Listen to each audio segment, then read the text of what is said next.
আল্লাহর রাসূল বলেন, যখন কোনো দাস দাসী পুরুষ নারী পাপ করে, পাপ করার পরে বলে, হে আমার প্রতিপালক, আমি পাপ করেছি, তুমি আমাকে ক্ষমা করো, ফায়াকুলু রাব্বুহু তাআলা, তখন তার আল্লাহ তাআলা বলেন, তার প্রতিপালক বলেন, আলেমা আব্দি, আমার দাস দাসী কি জানে আল্লাহু রাব্বুন, তার একজন প্রতিপালক রয়েছেন, ইয়াখুযুহু ওয়া ইয়াগফিরু লাহু, যিনি শাস্তি দিতে পারেন, যিনি ক্ষমা করতে পারেন।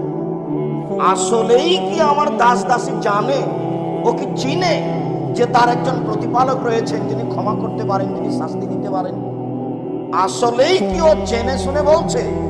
যদি সত্য সত্যই জেনে শুনে বলে থাকে, ফাকাফারতু লাহু, আমি তাকে ক্ষমা করে দিলাম। দিন যায় রাত্রি যায়, কোনো এক সময় আবার পাপ করে বসলো, আবার বলছে, প্রতিপালক, আমি পাপ করেছি, তুমি আমাকে ক্ষমা করো। তখন আল্লাহ তাআলা বলেন, আমার দাস